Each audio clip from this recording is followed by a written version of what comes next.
রাধে রাধে, জয় গোবিন্দ। 2022 সালের 5 নভেম্বর হইতে আমাদের ভাগবত সঙ্গের শুভ সূচনা হয়।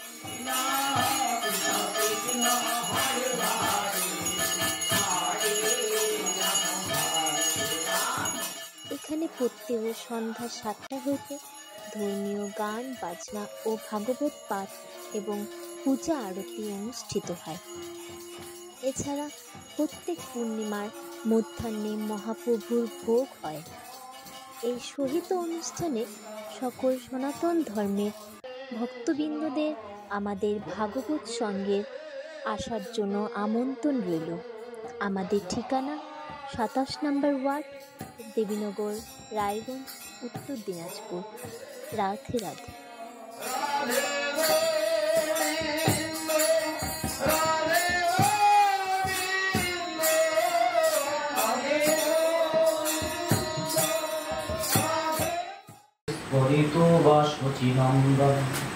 পঞ্চতত্ত্বাত্মকং কৃষ্ণং ভক্তরূপস্বরূপকং ভক্তয়বতার ভক্তাখ্যং নমামি ভক্তশক্তিকং। হে কৃষ্ণ করুণার সিন্ধু, দীনবন্ধু জগৎপতে, গোপীশ গোপিকাকান্ত রাধাকান্ত নমস্তুতে। ত্বমেব মাতা চ পিতা ত্বমেব, ত্বমেব বন্ধুশ্চ সখা ত্বমেব, ত্বমেব বিদ্যা দ্রবিণং ত্বমেব, ত্বমেব সর্বং মম দেব দেবঃ। বৃন্দা বৈ তুলসী দেব্যৈ প্রিয়া বৈ কেশবস্য চ, কৃষ্ণ ভক্তি পদে দেবী সত্যবত্যৈ নমো নমঃ। মুখং করতি বাচলং পঙ্গুর্লঙ্ঘায়তে গিরিম, যৎকৃপাতমহং বন্দে পরমানন্দ মাধবম। জয় রূপ শ্রী সনাতন ভট্ট রঘুনাথ, শ্রীজীব গোপাল ভট্ট দাস রঘুনাথ। এই 6 গোসাইয়ের করি চরণ বন্দন, যাহা হইতে বিঘ্ন নাশ অভীষ্ট পূরণ। এই 6 গোসাই যাবে ব্রজে করিলা বাস, রাধা কৃষ্ণ নিত্য লীলা করিলা প্রকাশ। এই 6 গোসাই যার মুই তার দাস, জনমে জনমে মোর অভিলাষ।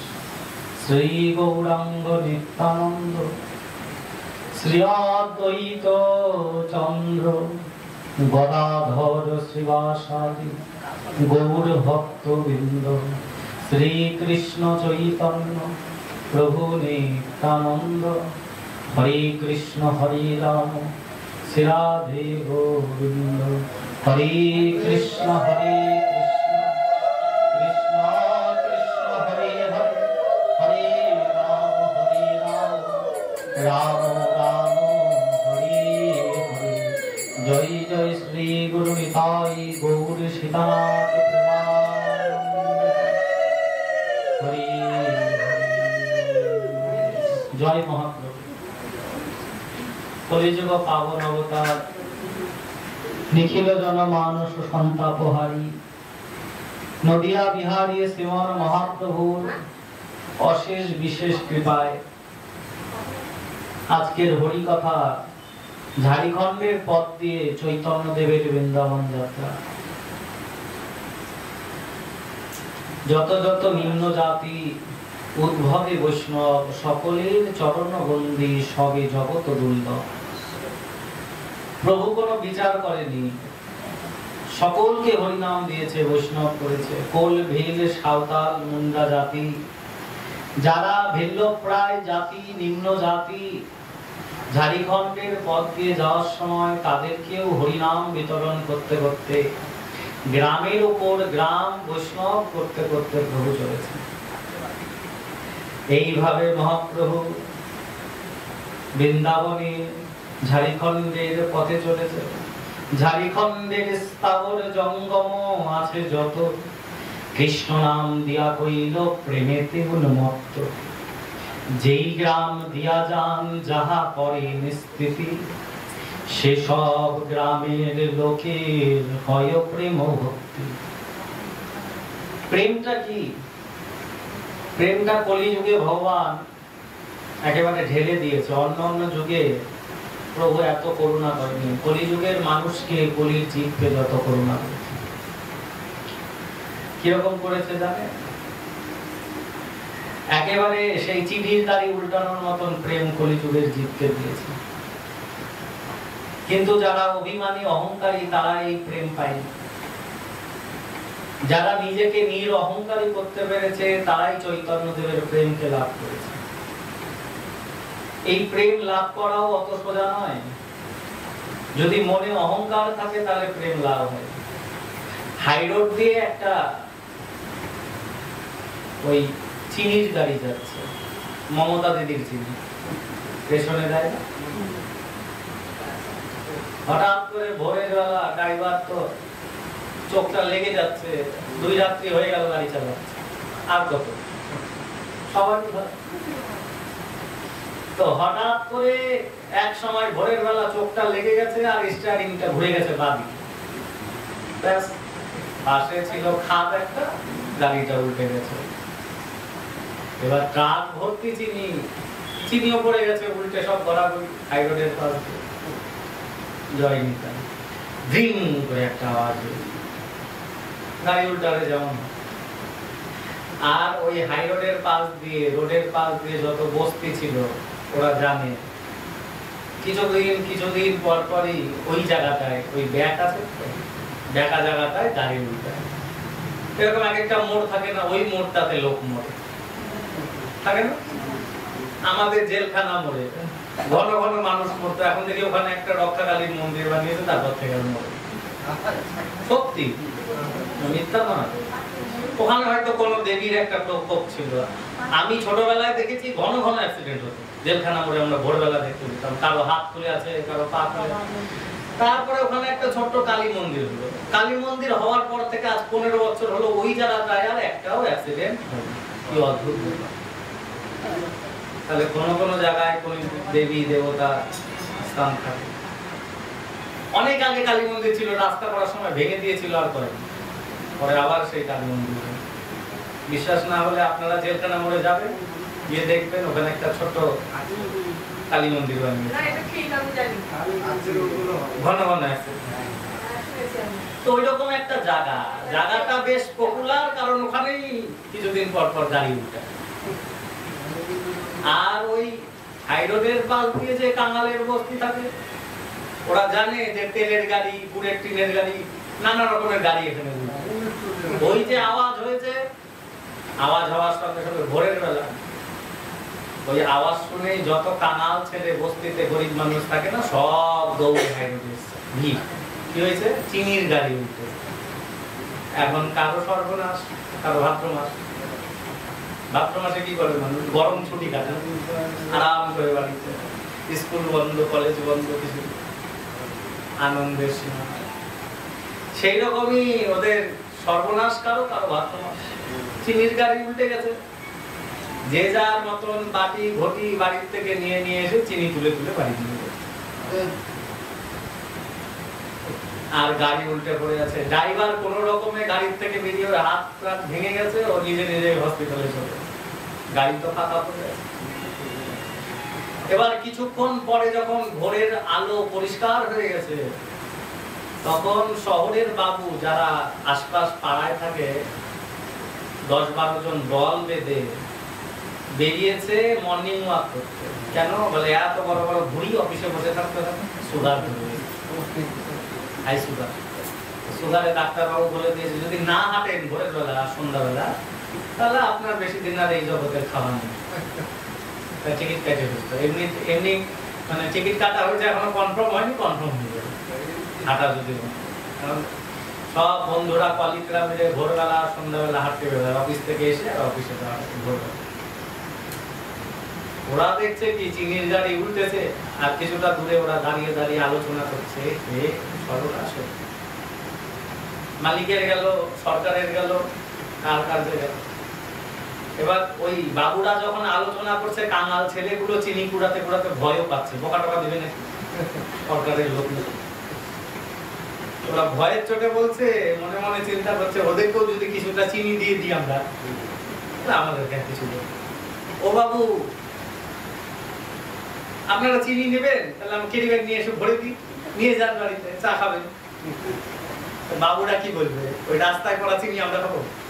আমাদের চিনির অভাব আছে? বাড়িতে কত চিনি আছে, ওই রাস্তায় কাদায় পড়া মাটিতে পড়া চিনি তোরাই খা, আমাদের চিনির অভাব নেই। এই বলে কি করলো, তারা যে যার মতো আলোচনা করতে করতে তারা কিন্তু ওই চিনি পেল না। এই চিনিটা আর এই গাড়িটাই হচ্ছে নিতাই চাঁদের গাড়ি, আর উল্টে গেছে নবদ্বীপের মাঝে এসে জয় নিতে। এইবার চিনি রূপী কৃষ্ণ প্রেমের গড়াগড়ি কে নিবে? যত কানাল ছিল সব দৌড়ে এসছে প্রভুর কাছে, দাও। নিতাই চাঁদ বলছে ধরলো ধরলো লৌরে কিশোরীর প্রেম নিতাই ডাকে আয়, নিতাই ডাকে আয়, আমাদের গোড়াটাকে আয়, শান্তিপুর ডুবু ডুবু নদে ভেসে যায়, দোকুল ভাঙিয়া ঢেউ লাগিছে গোড়া চাঁদের পায়। মহাপ্রভুর প্রেম সম্পত্তি কারা পেল? যারা নিজেদের কাঙাল মনে করে, আমার কিছু নাই, তোমার কৃপা ছাড়া, তোমার কৃপাই একমাত্র সম্ভব, গৌর কৃপাহি কেবলম, গুরু কৃপাহি কেবলম। তারাই কলিযুগে এই চৈতন্য প্রেম, কৃষ্ণ প্রেম ভরে ভরে বাড়ি নিয়ে যেতে পারলো, তুলতে পারলো। আর যারা অহংকারী, আমাদের অমুক আছে, আমাদের তমুক আছে, আমাদের কি কোনো অভাব আছে নাকি? আমরা ওই গলায় তুলসীর মালা পড়তে যাবো, সোনার মালা পরে ঘুরবো, মোটা করে মালা বানাবো, তুলসীর মালা পরে কেমন লাগে দেখতে? যাদের জোটে না কিছু তারা করে, যারা এরকম চিন্তা করবে তারা হলো অভিমানী। অভিমানী যে জগতে ভক্তিহীন, অভিমানী ভক্তিহীন জগ মাঝে সেই তো দিন, আসলে তারাই দরিদ্র। কৃষ্ণ ভক্তরা কখনো কাঙাল নয়, তাদের কাছে প্রেম আছে, প্রেম সম্পত্তি আছে। পঞ্চম পুরুষার্থ প্রেম, কৃষ্ণ প্রেম যেন জম্বু নদহেম, যে প্রেম নীল লোকে নাহি হয়। হয় যদি একবার যোগ, কভু না হইবে বিয়োগ, বিয়োগ হইলে কভু না বিয়োগ। কৃষ্ণ প্রেম যেন জম্বু নদহেম, জম্বু নদের সোনা, হেম মানে সোনা, একদম খাঁটি সোনা। যে প্রেম নীল লোকে নাহি হয়, যদি একবার প্রেম হয় লাভ হয় যোগ, না হইবে আর বিয়োগ, যদি বিয়োগ হয় আর কভু না বিয়োগ। এই এত দামি সম্পত্তি কৃষ্ণ নাম আর কৃষ্ণ প্রেম। নাম কত দামি বলছেন, গোকোটি দানে গ্রহণে চ কাশী, মাঘে প্রয়াগে কোটি কল্পবাসী। যদি সুমেরু সম হিরণ্য দানে, তথাপি নহে তুল্য শ্রী গোবিন্দ নাম। কৃষ্ণ নামের সঙ্গে কিচ্ছুর তুলনা হয়। গোকোটি দানে, 1 কোটি গরু দান করলে যে পুণ্য হয়। গ্রহণে চ কাশী, একটা গরু দান করবেন, 1 কোটি গরু দান করে পুণ্য পাচ্ছেন। গ্রহণে চ কাশী, কাশী ধামে গ্রহণের সময় থেকে যে পুণ্য লাভ হয়, গঙ্গা স্থানে যে পুণ্য লাভ হয়। মাঘে প্রয়াগে কোটি কল্পবাসী, কল্পকাল প্রয়াগ তীর্থে কুম্ভস্থানে কাটালে যে পুণ্য লাভ হয়। যদি সুমেরু সম হিরণ্য দানে, সুমেরু পর্বতের মতন, এই জগতে যত পাহাড় আছে তার মধ্যে সুমেরু সবচেয়ে, সুমেরু আর কুমেরু দুই দিকে আছে। সুমেরু সম যদি হিরণ্য দানে, হিরণ্য মানে সোনা, তথাপি নহে তুল্য শ্রী গোবিন্দ নামে, তাও একবার কৃষ্ণ নাম করলে যে পুণ্য লাভ হয়, এত তীর্থ ঘুরে আর এত দানেও জগতে সেই পুণ্য লাভ হয়। ভগবান দেখিয়েছিল না, আমা হইতে আমার নাম বড়, নাম হইতে ওই যে একদিকে সোনা আর একদিকে কৃষ্ণ দাঁড়িপাল্লায় নারদ বসিয়েছিল। রানীরা গায়ের সমস্ত সোনা খুলে দিয়ে দিল, কৃষ্ণের সমান সোনা তারা দান করবে, কিন্তু পারল না।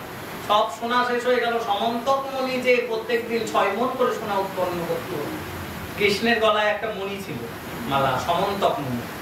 সমন্তক মণি সোনা উৎপন্ন করত প্রতিদিন 6 মণ করে। তাহলে কৃষ্ণের ভান্ডারে দ্বারকায় কত সোনা ছিল, সব সোনা দাঁড়িপাল্লায় উঠিয়ে দিল। আর একদিকে কৃষ্ণ বসেছে, কৃষ্ণের গায়ের ওজনে সোনা দান করবে।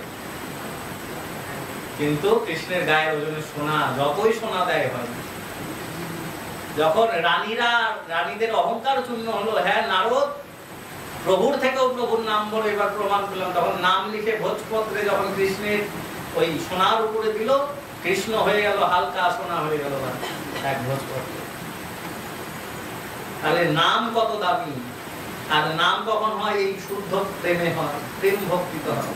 প্রেম ভক্তি ভগবানের কৃপাতে আর নির অভিমানী নিজেকে করলে তবে পাওয়া যায়। নির অভিমানী হতে হবে, অভিমান অহংকার থাকলে হয় না। আজ প্রভু যাদের প্রেম দিচ্ছে তাদের কোনো অহংকার নেই, নিম্ন জাতি, মুচি হয়েও সূচি হয় যদি কৃষ্ণ হয়। আরে বাবা, ছোট জাতে জন্ম আর বড় জাতে জন্ম দিয়ে আমার দরকার। ছোট জাতে জন্ম হলেই যদি কৃষ্ণ প্রেম বেশি পাওয়া যায়, আমি ছোটই হব পারে।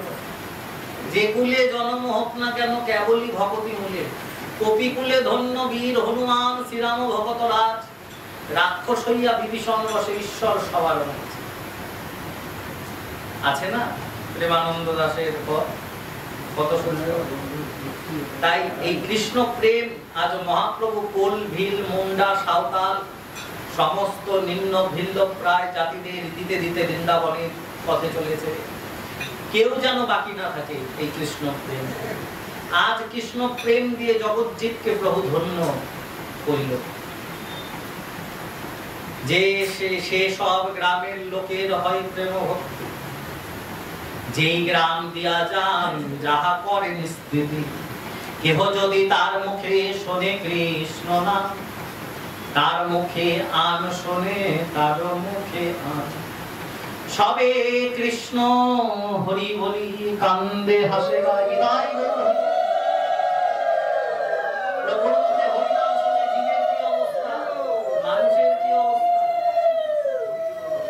সবাই নাচে হাসে গায় বলে হরি নাম, সবে কৃষ্ণ হরি বলি নাচে কান্দে কোন গৌরধাম। পরস্পর বৈষ্ণব হইল সর্বদেশে, যদ্যাপি প্রভুর লোক সংঘর্ষের ত্রাসে, প্রেম গুপ্ত করে বাহিরে না করে প্রকাশে। যখন বেশি ভিড় হয়ে যাচ্ছে, চৈতন্যদেবকে দেখার জন্য আসছে না সবাই, ভিড় লেগে যাচ্ছে, তখন মহাপ্রভু নিজেকে সম্বোধন করছে। বেশি ভিড় হয়ে গেলে তো কার্যসিদ্ধি হবে না, তখন আবার নিজেকে গোপন করছে, গুপ্ত করছে। এইভাবে প্রভু চলছে ঝাড়িখণ্ডের পথ দিয়ে বৃন্দাবন। তথাপি তার দর্শন শ্রবণ প্রভাবে সকল দেশের লোক হইল যে বৈষ্ণব। তবুও বৈষ্ণব হচ্ছে কেন? দর্শনে। মহাপ্রভুকে যে দর্শন করছে সেই বৈষ্ণব। দর্শনে পবিত্র করে, কারণ প্রভু বৈষ্ণব দেশে আছে। বৈষ্ণবের কাজ কি? উনি সাধু বেশ কেন ধরলো? উনি তো ভগবান, কৃষ্ণই তো শ্রীকৃষ্ণ চৈতন্য। কৃষ্ণের তো সাধু বেশ নাই, রাজবেশ। কৃষ্ণের বেশটা কি? বৃন্দাবনে গোপবেশ, মথুরায় রাজবেশ, দ্বারকায় রাজবেশ। কৃষ্ণের সাধু বেশ নাই, কৃষ্ণ সাধু না। তাহলে যদি সেই কৃষ্ণই হবে, তাহলে ওনার সাধু বেশ ধরার দরকার কি? চৈতন্য দেবের বেশটা কেমন, মহাপ্রভুর বেশটা কেমন? সাধু বেশ, বৈষ্ণব বেশে তো। সাধু বেশে ভ্রমে দেশে দেশে, কে গো তুমি কাঙাল বেশে দেশ বিদেশে ঘুরে বেড়াও, দেখে মনে হয় বড় ব্যথার ব্যথি, খাই কি নয়ন জলে ভক্ত। কে গো তুমি কাঙাল বেশে, সাধু বেশে, কাঙাল বেশে উনি দেশ বিদেশ ঘুরে বেড়াচ্ছে কেন? উনি তো সেই কৃষ্ণ।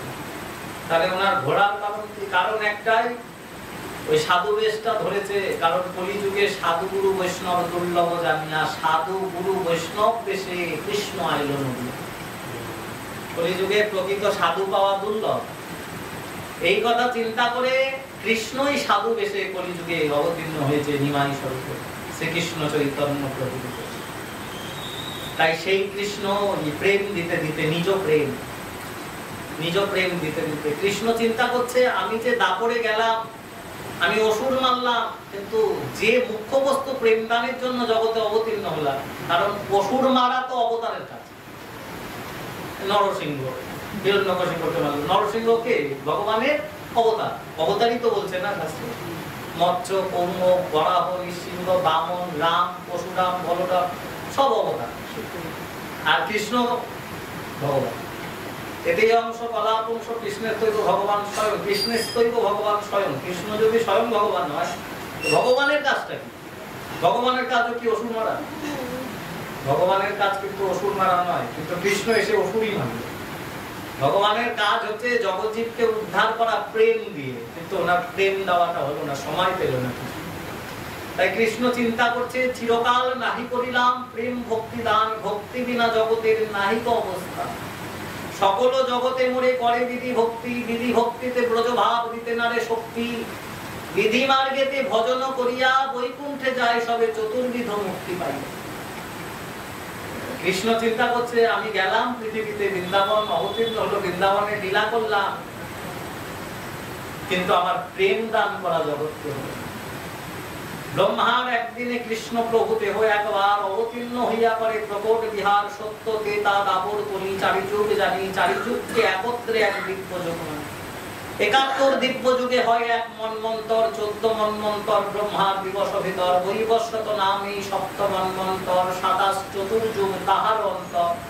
অষ্টবিংশ চতুর্যুগে দাপরের শেষে ব্রজের সহিত কৃষ্ণের হয় পরকাশ। কৃষ্ণ আসে কেন? প্রেম করতে আর প্রেম জগৎকে দান করতে। এটা হলো ভগবানের কাজ।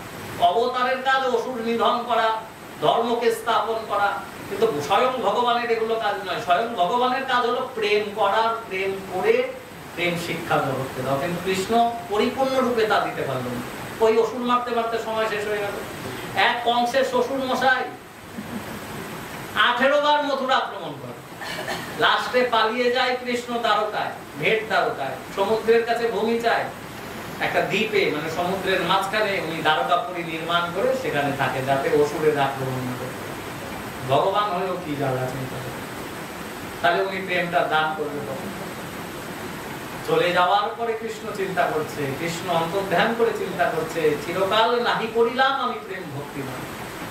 এই প্রেম আর ভক্তি বিনা জগতে ভক্তের নাহি অবস্থান। সকল জগতে মোরে করে বিধি ভক্তি। বিধি ভক্তি এই পৃথিবীর মানুষের মধ্যে পরিপূর্ণ রূপে আছে, বিধি ভক্তি। কিন্তু বিধি ভক্তিতে কৃষ্ণ পাওয়া যায় না। কৃষ্ণ কিভাবে পাওয়া যায়? গোপী অনুভূতি বিনা ঐশ্বর্য জ্ঞানে ভজিলেও নাহি পাইবে ব্রজের ব্রজেন্দ্র। এই ঐশ্বর্য জ্ঞানটা হচ্ছে বিধি মার্গ। বিধি মার্গটা কিরকম? নারায়ণ স্বয়ং ভগবান, কৃষ্ণ স্বয়ং ভগবান। এখন তুলসী পাতা তুলবো, স্নান করবো, গোবিন্দ সেবা দিব। গোবিন্দ সেবা কি দিয়ে দেয়? ঠাকুর তো পূজা তো করতে হয়, ছোট ছোট থালায় 2টা করে নকুল দানা দেয়, আর এইটুকু বিলাসে 1 বিলাস। আচ্ছা ওইটুকু না দিলে হয় না, বলে না ঠাকুরকে পূজা করতে হয়, পূজা ওইদিক পেট ভরে, বলে হ্যাঁ ভগবান, ভগবানের আবার পেট আছে, ভগবান শুধু দেখলো আমি দিব। বিধি মার্গ। আর প্রেম মার্গ হলে কি হবে? ডাল রানবো, ভাত রানবো, চচ্চড়ি রানবো, আমার মুখে যা যা ভালো লাগে, থানকুন পাতা বাটা করবো, আম দিয়ে টমেটো মিশাই চাটনি করবো, ছোলা দিয়ে কচু শাক করবো, তারপর গোবিন্দ সেবা, তারপর মনের মানুষ হয় যে জানা, তার নয়ন দেখলে যায়। তখন তখন ভগবান নাই, তখন মনের মানুষ বানিয়ে নিয়েছে। আর উনিও কথা বলে ভক্তের সঙ্গে। এই হচ্ছে ভক্তি মার্গ, প্রেম মার্গ। যদি ঐশ্বর্য মার্গে ভজন করো না, তাহলে ভগবানকে ঠিক সেই রকম ভাবে পাওয়া যাবে না, প্রেম মার্গে যেমন ভাবে তুমি ঠিক সেইভাবে কিন্তু পাওয়া যাবে। গোপী অনুভূতি বিনা ঐশ্বর্য জ্ঞানে ব্রজগোপীর যে ভাব, সেটা হচ্ছে সর্বোত্তম। যার যে ভাব সেটাই উত্তম, কিন্তু তটস্থ হইয়া বিচারিলে আছে তার। ব্রজগোপীর যেই ভাব সেটাকে শ্রেষ্ঠ বলা হয়েছে, সিঙ্গার রসের ভাব। ঠিক ঠিক ঠিক। কেন? ব্রজগোপিনীগণ জানে কৃষ্ণ ভগবান, কিন্তু মানে না কৃষ্ণ ভগবান, কারণ তাদের মধ্যে কোনো বিধি মার্গ নেই। সময় সুযোগ পেলে কৃষ্ণকে একদম গাল দিয়ে ভোট করে দেবে। লম্পট, দুশ্চরিত্রবান, কার ঘরে ঢুকেছিল? আর কৃষ্ণ মাথা নিচু করে হাসে, আর বুড়ো আঙুল দিয়ে মাটি খোঁচায়। ব্রহ্মা এই কাণ্ড দেখেছে। এই যদি ভগবানই হবে, তো ব্রজগোপিনীগণ তাকে কেন গালাগালি দিচ্ছে? আর ব্রজগোপিনীগণের কেন গাল উনি ভগবান হয়ে শুনছে? ব্রহ্মা এই লীলাকে বুঝতে পারেন। কৃষ্ণ কি বললেন? মাতা মরে পুত্র জ্ঞানে। সাধারণ একটা গোয়ালিনী মা, তিনি মারছে কৃষ্ণকে। মাতা মরে পুত্র জ্ঞানে করেন শাসন, অতিহীন জ্ঞানে করে মা লালন পালন। সখাসক্ষ জ্ঞানে করে স্পন্দে আর হোক, বলে তুমি কোন ছাড়, তুমি আমি সম।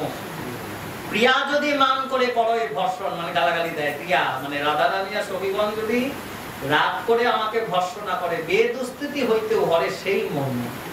তুমি বেদ মন্ত্র পাঠ করে কৃষ্ণকে যত খুশি করতে পারবে, স্তব পাঠ করে যত না খুশি করতে পারবে, ওই গালাগালি দিয়ে ব্রজগোপিনীগণ তার চেয়ে বেশি কৃষ্ণকে খুশি করবে। নিতাই গৌর। কেন? এটা হলো ভালোবাসার গালাগালি, প্রেমের গালাগালি। ভালোবেসে যদি গালাগালি দেয় সেটা হজম হবে, আর যদি রাগারাগি করে কেউ ভালো কিছু দেয় তাও মানুষের ভগবানের সহ্য হবে। ভালোবাসায় সব হয়, প্রেমে সব হয়। এই হচ্ছে বিশুদ্ধ প্রেম ভক্তি। এই প্রেম ভক্তি জগৎকে দেখাইতে কলিযুগে কৃষ্ণ আসলেন নিমাই চৈতন্য বেশে। কলিযুগে তাই এই ভাব ভক্তি জগৎকে দেখাইতে। এটা দেখানো হয়নি তো, বৃন্দাবনের ভাব গোপনে ছিল। আর এই সর্বস্বামী আর চৈতন্যদেব আসার পরে সর্বস্বামী তা জগতে প্রকাশ করে। আজ মহাপ্রভু সেই প্রেম ভক্তি জগৎকে দান করতে করতে, দেশ বিদেশ বৈষ্ণব করতে করতে বৃন্দাবনের দিকে দর্শনে পবিত্র। তথাপি তার দর্শন শ্রবণে সকলে দেশের লোক হইল বৈষ্ণব। বৈষ্ণব কাকে বলে? মহাপ্রভু বলেছে, যার মুখে শুনিবে এক কৃষ্ণ নাম, জানিবে তুমি সেই বৈষ্ণব প্রধান। যার মুখে কৃষ্ণ নাম আছে তিনি হচ্ছেন বৈষ্ণব। চৈতন্যদেব বলেছিলেন রাজা রামচন্দ্র কাকে।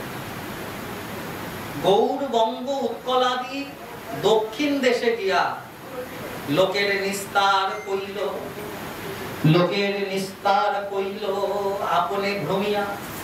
মথুরা যাবার ছলে আসি ঝাড়ি খণ্ড, ভিল্ল প্রায় লোক তাহার পরম পাষণ্ড। মথুরা যাওয়ার পথে ছলনা করে ঝাড়িখণ্ডের পথ দিয়ে চলেছে।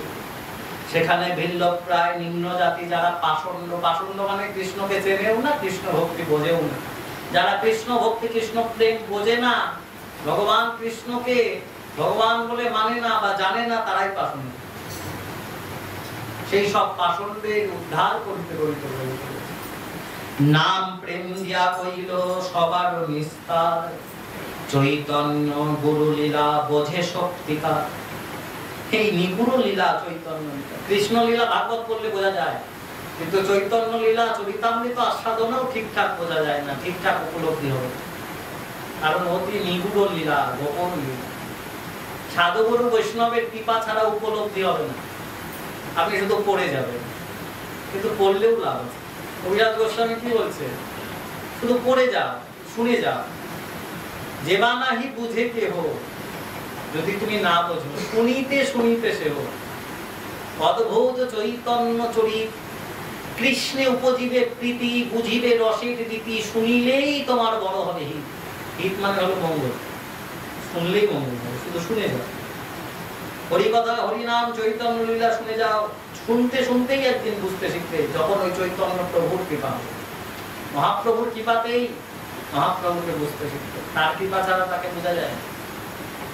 যেরকম ওই বলেছিলাম না, ওই গ্রহণের সময় চাঁদ খোঁজার মতো টিভিতে দেখাচ্ছে আজকে 100 বছরে 144 বছরের মধ্যে সবচেয়ে বড় চন্দ্রগ্রহণ। তাই এখন দিদিমা শুনতেছে চন্দ্রগ্রহণ চন্দ্রগ্রহণ টিভিতে। চন্দ্রগ্রহণ দেখবো না, ছাদের উপরে উঠে আমার বেটা ছাদ বানাইছে। তো উনি একটা ভালো পাওয়ারের টর্চ লাইট নিয়ে, দিদিমা চোখে কম দেখে, ছাদের উপরে উঠে গ্রহণ দেখতেছে। উনি ইচ্ছা টর্চ লাইট দেয়, কারণ পাশের বাড়ির ছাদের থেকে, ও দিদিমা কি দেখো, এই জানিস না আজকে চন্দ্রগ্রহণ লাগিছে? চন্দ্রগ্রহণ তো লাগিছে, তুমি টর্চ দিয়ে কি করো? তাহলে টর্চ দিয়ে চাঁদ খুঁজি, অনেক গ্রহণ লাগলো দেখি। এইটুক টর্চ দিয়ে আর অত অত কিলোমিটার দূরে আকাশে মহাকাশে চাঁদ রয়েছে, তুমি দেখতে পাচ্ছ টর্চ দিয়ে? টর্চ দিয়ে পৃথিবীর কোনো আলো দিয়ে চাঁদ দেখা যায় না? চাঁদের আলোতে পৃথিবীকে দেখা যায়? পোকার মতো। চাঁদ যদি আকাশে উঠে, তোমার আর ল্যাম্পো আর তোমার টর্চ লাইট কিছুই লাগবে না। ওই চাঁদের আলোতেই তুমি চাঁদ দেখবে, তাই তো? সূর্যের আলোতেই সূর্য দেখা যায়, চাঁদের আলোতেই চাঁদ থেকে দেখা যায়। চৈতন্য কৃপাতেই চৈতন্য লীলা বোঝা যায়। চৈতন্য প্রভুর কৃপা না হলে তুমি সারা জীবন শুধু ওই চরিতামৃত পড়েই যাবে, কিন্তু বোধগম্য জ্ঞান তোমার কিছুই হবে। আবার যদি প্রভুর কৃপা হয় একবার করলেও তার মস্তিষ্কে চৈতন্য লীলা সম্পূর্ণ জ্ঞান হয়ে যায় গুরু বৈষ্ণবের আর চৈতন্যের কৃপা। এই জগতে গুরু কৃপায় কি না হয়, গুরু যদি কাউকে কৃপা করে তার সবই সম্ভব। নিগুড় চৈতন্য লীলা বোঝে সত্যিকার, বন দেখি হয় ভ্রম এই তো বৃন্দাবন। চৈতন্য দেবের মহাপ্রভুর ভাব কেমন, বন দেখলেই প্রভুর বৃন্দাবন ভাব হয়, শৈল দেখি মনে হয় এই তো গোবর্ধন। পাহাড় দেখলেই ঝাড়খণ্ডের পথ দিয়ে চলেছে যখন, বড় বড় পাহাড় দেখে প্রভুর গোবর্ধন ভাব হচ্ছে, আর প্রভু প্রেমে উন্মত্ত হয়ে হরিনামে নৃত্য করছে। তবে কি চলে এলাম আমি বৃন্দাবন, এই তো মধুর বৃন্দাবন। এই বলে মহাপ্রভু নৃত্য করছে। মাতা গঙ্গা যাহা নদী দেখে তাহা মানয় কালিন্দী, তাহা প্রেমাবেশে নাচে প্রভু পরে কান্দি। যেখানে গোবর্ধন দেখছে, যেখানে নদী দেখছে, তাইকে যমুনা মনে করে প্রভু প্রেমে কান্নাকাটি করিতে লাগিলেন। এই হলো কৃষ্ণ প্রেম। পথে যাইতে যাইতে ভট্টাচার্য শাক মূল ফল, যাহা যেই পায়েন তাহা লয়েন সকল। যে গ্রামে রহেন প্রভু তথায় ব্রাহ্মণ, ৫-৭ জন আসি করেন নিমন্ত্রণ। প্রভু আমার ঘরে আজ তোমার নিমন্ত্রণ, আমার ঘরে চলো প্রভু। মহাপ্রভু হেসে বলে তোমার ঘরে যাবো, আচ্ছা চলো। কোন কোন দিন ৭ জন ৮ জন এসে নিমন্ত্রণ করে, এখন কার ঘরে ছেড়ে কার ঘরে প্রভু যাবে? তখন প্রভু কি বলে, তোমরা সবাই যা যা তোমাদের ঘরে আছে এখানে নিয়ে আসো, সকলেরটা আমি গ্রহণ করবো, কাউকে তো বঞ্চিত করা যাবে। এইভাবে চলছে বৃন্দাবনী ঝাড়খণ্ডের পর। কেহ অন্ন আনি দেয় ভট্টাচার্য স্থানে, কেহ দুগ্ধ দধি, কেহ ঘিত খণ্ড আনে। যাহা বিপ্র নাহি তাহা শূদ্র মহাজন, আসি সবে ভট্টাচার্যে করে নিমন্ত্রণ। ভট্টাচার্য পাক করে বর্ণ আর ব্যঞ্জন, বর্ণ ব্যঞ্জনে প্রভুর আনন্দিত মন। বনের যত স্বাদ আছে, এইসব বনের ব্যঞ্জন আছে, মহাপ্রভুর এগুলো খুব পছন্দ। মহাপ্রভুর সেবা দেখুন কতটা সোজা, প্রভু কত কৃপা করেছে। গোবিন্দ সেবা দিতে গেলে সোনার রূপার থালা লাগবে, কাঁসার থালা লাগবে, মহাপ্রভুর মাটির থালায় দিলে হবে। থালা যদি না পাও পলাশ পাতা কলা পাতাতে প্রভুর ভোগ হবে। মহাপ্রভুর কত করুন জগৎ জীবন। আবার কি করছে বলে, আমার তো অত টাকা পয়সা নেই। মহাপ্রভু বলে কেন, তোমার ওই যে বাড়ির পেছনে কচু ক্ষেত আছে, ওখানে কচু তুলে শাক রান্না করবা, চালের উপরে চাল কুমড়া হচ্ছে তার দিয়ে শুক্তা রান্না, আর ওই বনের শাক ফলমূল নিয়ে শিব হবে। মহাপ্রভুর কৃপা কত, মহাপ্রভুকে যে ভালো ভালো দিতে হবে এমন কোনো ব্যাপার নেই। প্রভু বনের ব্যঞ্জন শাক সবজিতে অত্যন্ত প্রীতি হয়, সুখী হয়, তাই তিনি এগুলোতে খুব আনন্দিত পাচ্ছে। আর ভট্টাচার্য মানে মহাপ্রভুর সঙ্গে যিনি এসেছেন তারা 2 জন ব্রাহ্মণ, বলভদ্র ভট্টাচার্য আর তার এক সেবক সঙ্গী। এরা 2 জন মিলে প্রভুর সঙ্গে চলেছে, আর প্রভু চলেছে সামনে সামনে হরিনাম। এইভাবে ঝাড়খণ্ডের পথের ভিতর দিয়ে মহাপ্রভু চলেছে। বর্ণ ব্যঞ্জনে প্রভুর আনন্দিত মন, 4-2 দিনের অন্ন রাখেন সংগতি। যাহা শূন্য বন লোকের নাহি গো বসতি, তাহা সেই অন্ন ভট্টাচার্য করেন পাপ। ফলমূলে ব্যঞ্জন করে বন্যে নানা স্বাদ, ফলমূল ব্যঞ্জন রান্না আর বনের নানা প্রকার স্বাদ। এই যে এখন শ্রাবণ মাস চলছে, এখন শাক খাওয়া যাবে। 4 মাসে বৈষ্ণবরা 4টা জিনিস গ্রহণ করে না। শ্রাবণে শাক, শ্রাবণের পরে আসবে ভাদ্র, ভাদ্র মাসে কি দই, আর আশ্বিনে কার্তিকে, কার্তিকে কি, কার্তিকে মাস কালাই, কালাইয়ের ডাল, কালাইয়ের বড়ি। কার্তিক মাস করলে কিচ্ছু খাওয়া যাবে। দই খায় না কেন, ভাদ্র মাসে দই পোকা হয়, অত্যন্ত বড়, বাসি হয়ে যায়, দই পেট খারাপ করবে। এটা হলো বৈজ্ঞানিক কারণ। আর ধর্মের কারণ হচ্ছে ভাদ্র মাসে দই খেতে পেটে অম্বল হয়। আর শ্রাবণ মাসে সাপ খেতে নেই কেন? ওই বিষাক্ত সাপগুলো গর্তের ভেতরে জল ঢুকলে ওরা বাইরে বেরিয়ে আসে। বনের ভেতরে তো নানা প্রকার সাপ, ওই সাপটাকের মধ্যে শুয়ে থাকে ওই সব শুকনা জায়গা দেখে।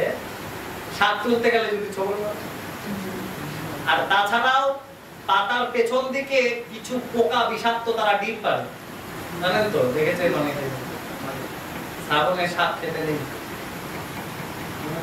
ভাদ্র মাসে দই, আশ্বিনে দুধ, আর কার্তিক মাসে মাসকালাই, এই চারটা জিনিস বর্জন করতে হবে।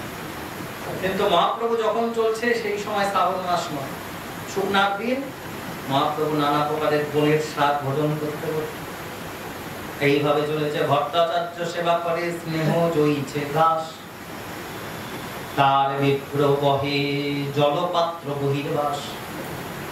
সঙ্গে যে আছে তিনি জলের পাত্র মানে কলসি, আর বহির্বাস মানে প্রভুর কাপড়গুলো, বসনগুলো ধুয়ে ধুয়ে প্রতিদিন পরানো হচ্ছে না, এগুলো নিয়েছে। আর ভট্টাচার্য একেবারে প্রভুর যেমন দাস হয় সেই দাসের ন্যায় সেবা করতে করতে রয়েছে। নীরে ঝড়ে উষ্ণ দপে স্থান তিনবার, দুই সন্ধ্যা অগ্নি তাপে কাষ্ট যে অপার। বনের কাঠ দিয়ে উনি আগুন তাপায়, রাত্রে আগুন জ্বালিয়ে রাখে যেখানে থাকে। আর তিনবার করে উনি স্নান করে চৈতন্যদেব। সুখী অনুভবী প্রভুর কহেন বচন, নিরন্তর প্রেমাবেশে নির্জনে গমন। শুনো ভট্টাচার্য আমি গেলাম বহু দেশ, বনপথের সুখের কাহা নাহি পাইলে। অনেক দেশ ঘুরেছি, কিন্তু এবার যে এই বনের ভেতর দিয়ে যাচ্ছি না, যে আনন্দ আমি পাচ্ছি, এমন আনন্দ আমি পাবে কি করে? কারণ এই তো বনে থাকারই লোক। বৃন্দাবনটা কি? বৃন্দাবন মানে বন, 12টা বন নিয়ে এক বন, তার নাম বৃন্দাবন। যমুনার এক পাশে 5টা আর এক পাশে 7টা, এই হলো 84 কোষ মিলে বৃন্দাবন। কৃষ্ণ কোথায় থাকে? বিপিন বিহারী কৃষ্ণ। বিপিন মানে বন, বনে বিহার করে কৃষ্ণ। বন কৃষ্ণের খুব পছন্দের জায়গা বৃন্দাবন। জানেন তো, কৃষ্ণ যখন অসুর বধ করতে আসবে, ধরাধামে অবতীর্ণ হবে, রাধা রানীকে বললেন রাধে তুমিও আমার সঙ্গে চলো। রাধা রানী বললেন আমি তোমার সঙ্গে যাবো। তুমি যাচ্ছ? যা। কেন? তুমি না গেলে কি করে লীলা হবে? তোমার লীলা করার দরকার নেই, অসুর টসুর মেরে চলে আসবে। বলে না, তা তো হবে না। তাহলে আমি তো যাবো না। কেন যাবে না তুমি? বলছেন যস্য যস্য বৃন্দাবন নাস্তি, যস্য নাস্তি গোবর্ধন, যস্য নাস্তি কালিন্দী, ন তত্র মনম সুখম ভবে। সেখানে আমার মনকে সুখ তুমি দিতে পারবে। ওখানে যমুনা নেই, ওখানে গোবর্ধন নেই, ওখানে বন নেই, আমি কি করতে যাবো? আমি তো বনবিহারী। ওরা এই ব্যাপার, আমি তোমার জন্য বৃন্দাবনকে গ্রহণ করবো। তাই এই বৃন্দাবন ওই সেই অপ্রাকৃত বৃন্দাবন। সেই অপ্রাকৃত বৃন্দাবনকে কৃষ্ণ এখানে নিয়ে আসবে। বুঝতে পারছেন তো? বৃন্দাবন যাওয়া মানে কত ভাগ্যের ব্যাপার। এটা ভোলক বৃন্দাবন, ওটা গোলক বৃন্দাবন।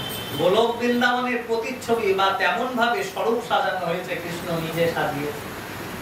ব্রজের সহিত কৃষ্ণের হয় পরকাশে। চৈতন্য চরিতামৃতে বলছে যখন কৃষ্ণ আসে, কৃষ্ণের সঙ্গে বৃন্দাবনটাও আবির্ভূত হয়। আবার কৃষ্ণ চলে যাবে, আমাদের জন্য বৃন্দাবন রেখে গেছে। এই বৃন্দাবনও একটা সময় যখন কলি পরিপূর্ণ হবে পাপে, তখন অপ্রকট হয়ে যাবে। গোবর্ধন তো প্রতিদিন তিলের ন্যায় ক্ষয় হচ্ছে। গোবর্ধন তো অনেক বড় ছিল, কৃষ্ণের সময় অনেক অনেক বড় ছিল, এখন অনেক ছোট হয়ে যাচ্ছে। প্রত্যেকদিন অভিশাপ আছে, তিল তিল ক্ষয় হবে, ক্ষয় হয়ে মাটির নিচে নেমে যাচ্ছে। যেদিন একেবারে নিশ্চিহ্ন হয়ে যাবে, সেদিন ঘোর কলি চলে আসবে, পাপে পরিপূর্ণ হয়ে যাবে, বৃন্দাবন অপ্রকট হয়ে যাবে। যমুনা তো অপ্রকট হতেই চলেছে। আগে যমুনা কেমন ছিল, এখন বৃন্দাবনে গিয়ে দেখবেন ড্রেন, যত ফেনা ফেনা জল, গন্ধ। এমনিতেই তো কালো জল বৃন্দাবনে, ওই যমুনায় নেমে দেখবেন গন্ধ জল, স্নান করার উপায়। আমি তো দেখে অবাক হয়ে গেলাম, যে যমুনায় কৃষ্ণ বিহার করেছে আর এখনকার যে যমুনা, ওই যমুনাও দেখতে দেখতে অপ্রকট হয়ে যাবে যখন পৃথিবী পাপে পরিপূর্ণ। তাহলে যমুনা হচ্ছে মহাপতিত পাবন, যেখানে কৃষ্ণ লীলা করেছে। একদিন গঙ্গাও অপ্রকট হবে, তখন পৃথিবী পাপে পরিপূর্ণ হবে। আবার ভগবান কলকি অবতারে এসে পাপ শূন্য করে কিছু ধর্মপরায়ণ মানুষদের নিয়ে আবার সত্য যুগে নির্মাণ করে দিয়েছিল। এইভাবে যুগে যুগে অবতীর্ণ হয় ভগবান। এখন উনি এসেছেন কলিযুগের প্রথম সন্ধ্যায় জগৎজীবকে কৃষ্ণ আর রাধার তত্ত্ব প্রেম লীলা জানাতে এবং প্রেম জগৎকে দান করে কলির জীবকে নিস্তার করতে। যেজন এই নাম প্রভুকে আশ্রয় করে থাকবে, নাম সাক্ষাৎ কৃষ্ণ, যেই নাম সেই কৃষ্ণ ভজ নিষ্ঠা করি, নামের সহিত আছে আপনি শ্রীহরি, নাম ভজ নাম চিন্ত নাম করসার, নাম বিনা কলি পাতকীর কার্য নাই। যে হরিনামকে আশ্রয় করে থাকবে কলি তাকে স্পর্শ করবে। এই জন্য প্রভু এসে নাম দিলেন। তাই মহাপ্রভু তিনবার করে স্নান করে আর চলেছে মহাপ্রভু নিরন্তর প্রেমাবেশে নির্জনে গমন। কেন নির্জনে যায়? সাধুরা দেখবেন নির্জনে গিয়ে ভজন করে। নির্জনে থাকলে, একা একা থাকলে তখন তার কথা বেশি করে মনে করে, বিরহ যন্ত্রণা আরো তীব্র হবে। এই জন্য নির্জনে বারে বারে প্রভু যায়। শোক অনুভবী প্রভু কহেন বচন, শোনো ভট্টাচার্য আমি গেলাম বহু দেশ, বৃন্দাবন বনপথের সুখের নাহি পাই দেশ।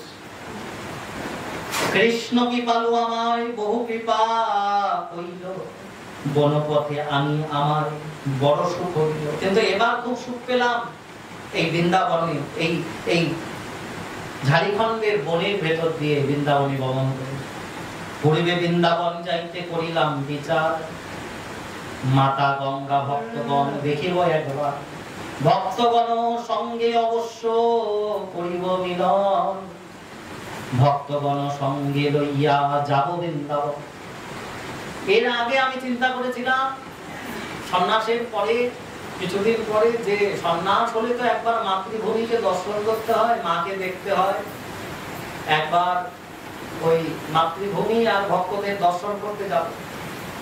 তাই মহাপ্রভু এসেছিল কোথায়? নবদ্বীপে এসেছিল। মাকে দেখলে, মায়ের সঙ্গে সাক্ষাৎকার, মা তখন অন্ধ হয়ে গেছে। আর কৃষ্ণ বলে যদি কাঁদো মা, তুমি সকলকে পারবে। আমি তোমায় কৃষ্ণ বলে কাঁদতে বলছিলাম না, তুমি কেন নিমাই বলে কাঁদতে? এই জন্য তো চোখের তারাগুলো অন্ধ হয়ে গেল। মা আব্বা একবার আমার সঙ্গে কৃষ্ণ বলো, দেখো আবার তোমার চোখের জ্যোতি ফিরে আসবে। কৃষ্ণ বলে কি লাভ? আমি তো নিমাই বলি। বলো মা আমার সঙ্গে একবার কৃষ্ণ, দেখি এই হাত দুটা বলো তো, বলো কৃষ্ণ, বলো কৃষ্ণ। মহাপ্রভু বললেন, মা বাধ্য হয়ে বললেন নিমাই কৃষ্ণ। যেই কৃষ্ণ নাম বলনে উচ্চারণ হয়েছে সঙ্গে সঙ্গে তারা চোখের জ্যোতি ফিরে এসেছে।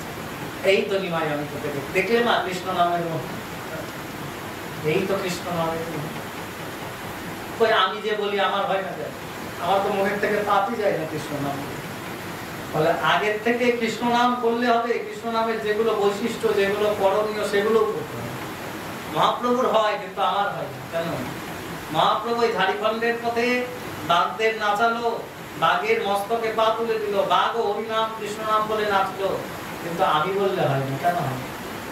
কারণ আমার মনের মধ্যে এখনো অনর্থ নিবৃত্তি হয়। অনর্থ বস্তুকে নিবৃত্তি করতে হবে, অনর্থ ভাব নিবৃত্তি করতে হবে। অনর্থ ভাবটা কি? শুধু আমার আমার করে, এই হলো অনর্থ বুদ্ধি। আসলে এই জগতে আমার বলতে কিছুই নেই। আছে কিছু? আমার বলতে আমার এই দেহটাই তো নয়, দেহটাও আমাকে ছাড়তে হবে, এটাও ভাড়া হবে। আমার বলতে কি আছে? এই জগতে আমার বলতে কিছু নেই, আমি আসবো আর যাবো। গীতাতে বলছে না, কি হারিয়েছে অর্জুন তাই তুমি কাঁদছো, কি তুমি নিয়েছিলে যা হারিয়েছো। কথাগুলো তো একদম সত্যি। আমার বলতে এখানে কিছু নেই, সব গোবিন্দের জিনিস, জগৎ গোবিন্দের, গোবিন্দ বানিয়েছে। আমি শুধু আসবো আর যতক্ষণ এই বুদ্ধিজীবের না হয় ততক্ষণ অনর্থ নিবৃত্তি হয়। যখন অনর্থ নিবৃত্তি মানে আমার বলতে এই জগতে কিছু নেই, এক প্রভু তুমি ছাড়া, তুমি পরমাত্মা আমি জীবাত্মা, এই বোধগম্য যতক্ষণ না হচ্ছে ততক্ষণ ওই মুখে কৃষ্ণ বলেও কাজ হবে না। অন্তরকে শুদ্ধি করতে হবে। অনর্থ নিবৃত্তিতে কৃষ্ণ নামে দৃঢ় ভক্তি হয়। ভক্তি হইতে ভক্ত চিত্তে রুচি উপজয়, রুচি হইতে যখন আসক্তি বাড়িতে প্রচুর, কৃষ্ণ নাম বীজ তোমার হইবে অঙ্কুর। আগে ভাব গাঢ় করো ধরো প্রেম নাম, সেই প্রেম প্রয়োজন সর্বানন্দ ভাব। প্রেম স্বরে হরিনাম যেদিন করিবে কীর্তন, বনের ব্যাঘ্র তোমায় করবে না, সেদিন বাঘ এসে আর তোমায় খাবে। এই জন্য ভাবকে গাঢ় করতে হবে, অনর্থ নিবৃত্তি করতে হবে। মহাপ্রভু মাকে দিয়ে কৃষ্ণ বলালেন, মায়ের দৃষ্টি ফিরে আসলো, নিমাই কোথায় যাবি? যাবো বৃন্দাবন। তাই মহাপ্রভু এই সকল ভক্তদের নিয়ে রামকেলির পথ হয়ে রূপ সনাতন, দাবির খাস আর সাগর মল্লিক দুজনকে উদ্ধার করে তাদেরকে কৃষ্ণ ভক্তি উপদেশ করে মহাপ্রভু চলছে। এমন সময় সনাতন এসে বলল, প্রভু কোথায় যাবে তুমি? যাবো বৃন্দাবন। তাহলে এত লক্ষ ভক্ত তোমার সঙ্গে, এদের নিয়ে বৃন্দাবন যাবে? সবাইকে নিয়ে আনন্দ করতে করতে বৃন্দাবন। তাহলে বৃন্দাবন যাওয়ার তো প্রভু এটা নিয়ম নয়, যদি যাও বৃন্দাবন সঙ্গে নিও দুই একজন। তুমি এত লোক নিয়ে বৃন্দাবন থেকে চলো? মহাপ্রভু চিন্তা করলেন, তাই তো, লোকের সংঘর্তে বৃন্দাবনে আমি কি দেখবো? কৃষ্ণ কোথায় পাবো? এদেরকে নিয়ে থাকবো না, আমি কৃষ্ণ খুঁজবো, আমি যাবো না। তখন মহাপ্রভু আবার ওই পুরীতে গমন করে বৃন্দাবন তখন। তাই বলছে মহাপ্রভু, এর আগেও একবার বেরিয়েছিলাম, মা আর গঙ্গাকে দেখে ভক্তদের দর্শন দিয়ে বৃন্দাবনে যাব, তখন সনাতন রামকেলিতে আমাকে বৃন্দাবন যেতে না করেছিল, নিষেধ। সনাতনের মুখে আসলে কৃষ্ণই আমায় জানিয়েছিল, বলিয়েছিল, যদি যাও বৃন্দাবন সঙ্গে নিও দুই একজন। লক্ষ কোটি লোক তাহা হইল আমার সঙ্গে, ভক্তগণ লইয়ে আমি চলিলাম রঙ্গে। সনাতন মুখে কৃষ্ণ আমার শিখাইলা, তার বিঘ্ন করি বনপথে লইয়া আইলা। কৃপায় সমুদ্র দিনহীনে দয়াময়, কৃষ্ণকে পাবিনে কোন সুখ নাহি হয়। ভট্টাচার্যে আলিঙ্গিয়া তাহারে কহিল, তোমার প্রসাদে আমি এত সুখ পাইব। দেহ করেন তুমি কৃষ্ণ, তুমি দয়াময়, অধম জীবে মুই মোরে হইলা সদয়। তুমি কৃপা করে সদয় হয়েছ, তুমি স্বয়ং কৃষ্ণ। যেই গৌর সেই কৃষ্ণ, সেই তো জগন্নাথ। ভট্টাচার্য বলছে, ঠাকুর তুমি স্বয়ং কৃষ্ণ, তুমি আমাকে নিমিত্ত মাত্র বানিয়েছ। যেই গৌর সেই কৃষ্ণ, সেই তো জগন্নাথ। জয় জয় জগন্নাথ সচির নন্দন, ত্রিভুবন করে যার চরণ বন্দন। নীলাচলে শঙ্খ চক্র গদা পদ্মধর, নদিয়া নগরে হইল দণ্ড কমণ্ডল পর। কেহ বলে পুরবেতে রাবণ বধিলা, গোলকের বৈভব লীলা প্রকাশ করিলা। শিরাধার ভাবে হইল গৌর অবতার, হরের নাম কৃষ্ণ নাম প্রভু করিলা প্রচার। এই হরিনাম কৃষ্ণ নাম প্রচার করতেই আজ এই গৌর অবতার। সাক্ষাৎ তুমি তো কৃষ্ণ, তাই তোমার কৃপাতে, আমার কিছু নয় প্রভু। ভট্টাচার্যকে মহাপ্রভু বলছে, তোমার প্রসাদে আমি সুখ পেলাম। আর ভট্টাচার্য বলছে, না প্রভু, তোমার কৃপাতে হলো। মুই ছাড় মোরে তুমি সঙ্গে লইয়া আইলা। আমার কথা বাবা, তুমি কৃপা করে আমাকে নিয়ে এসছো। কৃপা করি মোরে হাতে ভিক্ষা যে করলা। আমার হাতে তুমি সেবা গ্রহণ করেছো, আমার এই হাতও ধন্য। এই হাতের ভূষণ কি, অলংকার কি? ব্রেসলেট, আংটি, চুড়ি, বালা, এগুলো হাতের অলংকার ভূষণ নয়। হাতের অলংকার বা ভূষণ হচ্ছে গুরুপাদ পদ্ম, বৈষ্ণব পাদ পদ্ম, ভগবত পাদ পদ্ম সেবার দান করা। দান হচ্ছে হাতের ভূষণ। আর দ্বিতীয় ভূষণ হচ্ছে সাধু গুরু বৈষ্ণবের চরণ সেবা, গোবিন্দ পাদ পদ্ম সেবা হাতের ভূষণ।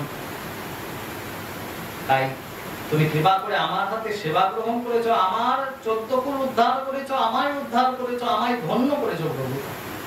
কারণ ভগবানের যদি কেউ সেবা করতে পারে, নিজের হাতে রান্না করে ভগবানকে খাওয়াতে পারে, তার সৌভাগ্যের আর কোনো কুল কিনারা থাকে। তাই বলদেব ভট্টাচার্য এই কথা বলছে, প্রভু অধম কাকেরে কইলা গরুর সমান।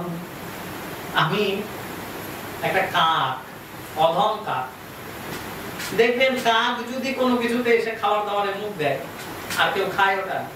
কাক সারাদিন নোংরা, ওই নর্দমা, ওই মাছ বাজারের, ওই পশু পাখির যেখানে মাংস কাটা হয়, রক্ত, ওই পুঁজ, মাংস, নাড়ি ভুড়ি, এগুলো খেয়ে বেড়ায় কাক।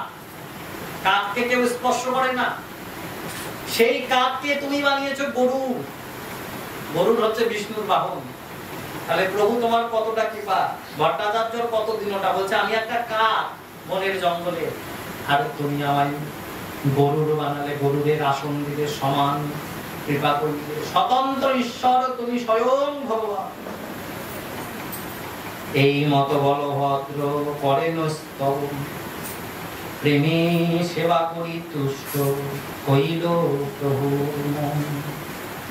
এই মতে নানা সুখে প্রভু আইলা কাশী, মধ্যাহ্নে স্নান করি মণিকর্ণিকায় বসি। এইভাবে ধীরে ধীরে ঝাড়খণ্ডের পথ পার করে মহাপ্রভু কাশীধামে আসবে। মুখং করতি বাচলং গঙ্গোরি লঙ্ঘায়তে, যদ কৃপা তমহং বন্দে পরমানন্দ মাধব। এরপরে মহাপ্রভু কাশীতে কি করলো, এর পরের দিন আমরা আবার আস্বাদন করব। আজকের মতন হরি কথার এখানে বিশ্রাম। বাঞ্ছা কল্পতরুভ্যশ্চ কৃপা সিন্ধু ভৈরব চ পতিতানাং পাবনেভ্যো বৈষ্ণবেভ্যো নমো নমঃ। জয় জয় শ্রী রাম।